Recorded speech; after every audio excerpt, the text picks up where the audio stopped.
The following program is intended for mature audiences. That's right. Welcome to Realist Channel on YouTube, dude. I know this is long overdue, and it's not going to come out for a while, but... What are you selling? Podcast on SoundCloud, Spotify, Radio Public, lives on YouTube. 7 episodes are out right now. Probably by the time you see this, I'd say it's a fair shot. It'll already be out. So, check that out. Subscribe to the podcast on one of those platforms. Also, the YouTube channel. Hit the notification bell on the YouTube. Rate the podcast so we can try to get it out to some more people. I would appreciate that. Help me out a little bit. And here's what we are going to do. Now, I know I've listened to some of Cadet already. Closure, I did. And Behind Bars 2, I did. Not realizing that I skipped over one. I think at the time I did. Whatever. Here we are. Link Up TV. Behind Bars. Let's go. It's your boy Cadet, underrated legend. This is my story, yeah? True story, man. Shout out all my followers, everybody that supports, everybody that tweets. Underrated legend. This one's a little much on the ears so Let's far. Alright, boom. So I turned Muslim when I was 15. Yeah, man, I knew what it means, but I didn't know Deen. I didn't turn for hype, but hype did bring Islam to the scene. Well, now I'm Muslim like most of my team. It weren't in my heart, but it was in my speech. I'm a young nigga living in a dream. I can have a book in my bag or a knife in my jeans. Man, I was more into black history. You know, trying to find out about man's fathers, and I can talk about that all day long. But I'm Cadet, I ain't Swiss or a Carliner. Most of my family is Christian, but it's not like any of them know the Bible. It's more like I can have a book in my bag or a knife in my jeans. Man, I was more into black history. You know, trying to find out about man's fathers, and I can talk about that all day long. But I'm Cadet, I ain't Swiss or a Carliner. Most of my family is Christian, but it's not like any of them know the Bible. It's more like following suit. Like my nan would have told my mum do as I do, but I done as they never did. See, I was sick from the rose and the book was my medicine. My nan, she had the maddest jokes like, come and give Nanny a hug, you look a terrorist. But it's all banter. Truth is, I didn't care about religion. Bare people turned Muslim for hype, and the fact of the matter, I was one of them niggas, man, until I met Cali in the field. They took a nigga that was savage in the field, took a knife out and put a pen in, and gave me a purpose, man, it's so real. You see, I went from saying Assalamu alaikum for the sake of it, to Assalamu alaikum wa rahmatullah, to a bit of katu and kifalik. But I can't stop music, it means too much. The gram tempo, my heart beats too much. I know that the shit that I'm doing is haram. I come out my face when you pre too much, and you ain't. Hold on, dude. You gotta... I'll bring it back a couple of seconds, but... You know, you really gotta respect the fact that he's admitting, you know, a lot of people do claim religion. I don't care which one. Pick one. A lot of people do it, bro, just for the fucking... for the hype, because they know it's like an untapped market, which is pretty fucking sick, dude. But, I mean, if you can face the reality that you were using it, but then you turn yourself around and now you find that it's benefiting you, that's a good thing. Either way. Well, my heart beats too much. I know that the shit that I'm doing is haram. I come out my face when you pre too much, and you ain't gotta tell me I ain't on Deen. I know what comes with the music scene, and if I'm gonna go hell, then cool. There's no better reason than chasing a dream. Like, I ain't trying to sound cliche, but it's the first time I ever chased me a dream. Like, where would God help me? I was that same nigga with the kitchen in his jeans. Like, I ain't trying to go Jahannam. See, I just wanna use the gifts that he gave me. But since you like hearing my story is cool, let me tell you the one that made me. Aight, so I must have been about 6 or 7. My mum, she was throwing me a party. It was my birthday and I was gassed. And plus I was gonna see my dad. See, I was a daddy's boy, but I wanted to be. You know, when he was around, it was my birthday, I'm excited. Even my cousin from East came down. Now, he said that he bought me a Mega Drive. I'm back then there with a lick. And yeah, I told my cousins you can play that cool, but allow me, I'ma go first in the shit. And we said that it come around 5. Right now it's around 8. Everybody saying that he ain't gon' come. I told him shut up and that he's just late. So I remember running into my room, putting my face up against that window, cause that window's at a mad angle, so I can see when he'd be on this road. Mum said come away from that window. I was like no mum, because he gon' come. She said at least come and blow out your candles. And I was like no mum, because he gon' come. Yo, I fell asleep by that window. The side of my face went numb. Yo, I missed my whole fucking birthday, cause I was thinking that he gon' come. Now, I know that it might sound dumb, cause I moved on, but it still lives with the kid. But right now I'm 25, and the fact is, I ain't celebrated a birthday ever since. I grew up moving on murky with a kid, try to celebrate, but it would burn me ever since. And I ain't even where it gets peak, let me tell them. Link up, I beg you, turn it up a bit, see me. I grew up in Clapham, and that's where I spent my teens. See, I was on Nelson's Road, and across the road was Mac D's. Now when I linked up with my dad, he told me the truth. He told me he was on crack. He was in the dark space ill, but he's moved on. As a strong man, he ain't never going back. Now that day he had my Mega Drive, but he sold it quick for that fiend. And guess where this man sold it? Across the road in Mac D's, it was P. But you know what? That ain't even what changed me. Even after the bullshit there, that ain't even what made me. A broken man, my dad be, yeah, he used to.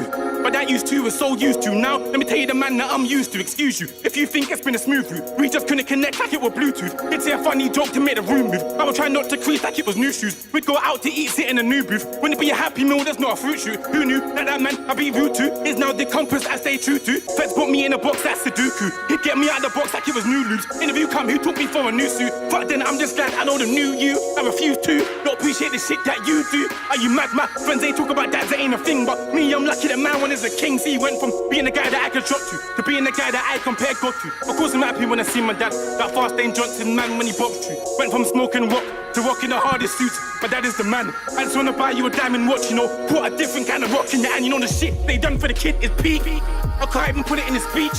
When you even downloaded Twitter for me, just so you can retweet. That shit there gets me hype. So who cares if I don't make it in music? Cause that man there, he made it in life. Damn. Yo, underrated legend, man. Cadet, you done know, man. I was just about to start writing this shit down. Oh, dude. That's strong.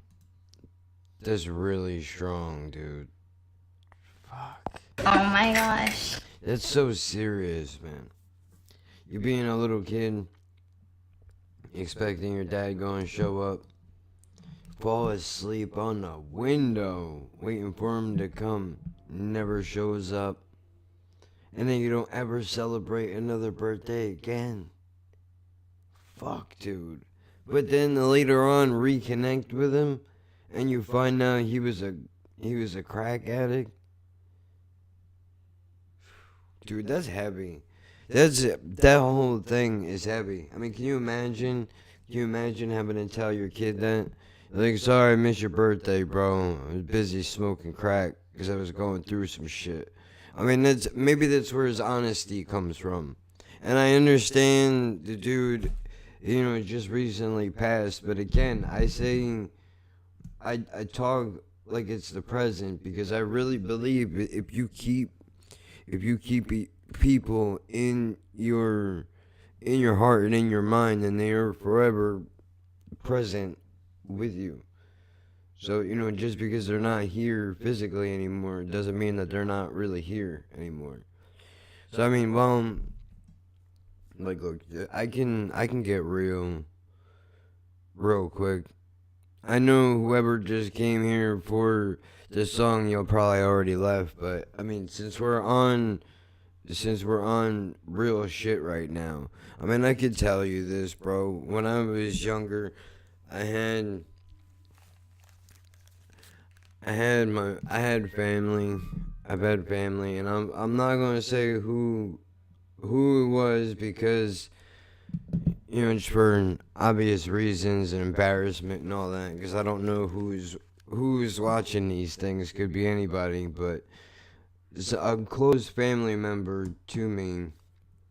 And when I mean close, I mean relation, not close like the relationship. I don't really have that kind of relationship with anybody that I'm related to. I mean, outside of my brother, really, and we're close, but we're not even as close as we probably could be. But I mean, it's a whole different story to that. The point is, when I was a young kid, dude, this person was into some real heavy shit, getting dragged through. Imagine being a child and getting dragged to a house party.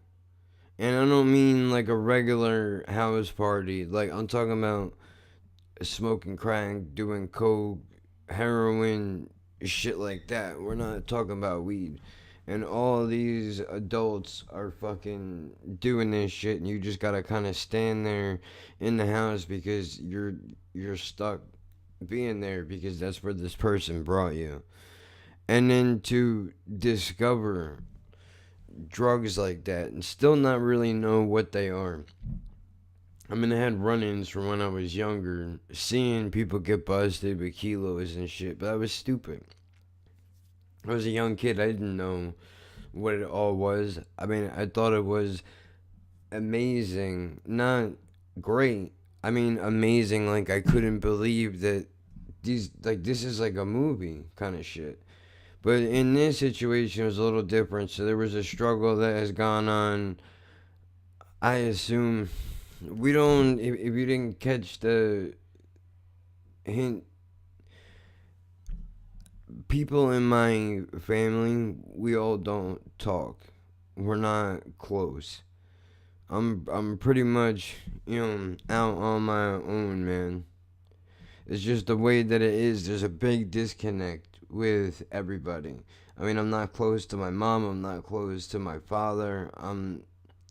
Even my brother, my sister, not really. I mean, me and my brother, we could talk, but even still, I feel like there's a lot of shit that I would talk to him, but I think that there's a lot of shit that he probably holds back. Just because he might feel like I'm judging him or something. But the point that I'm making is this is a long-winded way of me saying that I understand. I've seen things. I mean, I'm trying to be as vague as possible, but, maybe one of these days we'll get into it. But like I said, you never know who's watching, so gotta leave that there. Respect to the man for speaking the truth. And it could have been so much easier to just take that religion thing and run with it and make it into a gimmick. But he didn't do that. He's honest. So you gotta respect that. If more people were like that, maybe the world would be slightly better. But the reality is, I don't think people want to talk about a lot of things. Like, just as an example, why I'm not close to so many people in my family, I don't know if they would necessarily want to talk about why that is. Why do they not feel comfortable? Where is the disconnect? Is it resentment? Is it regrets? But I don't know. I don't know, and it's not exactly something you could just bring up in casual conversation that I don't really have. So there's that. Yeah, man, what a fucking what a joyous conversation that was, huh? Jesus. Check out the podcast and all that shit. I'll catch you on the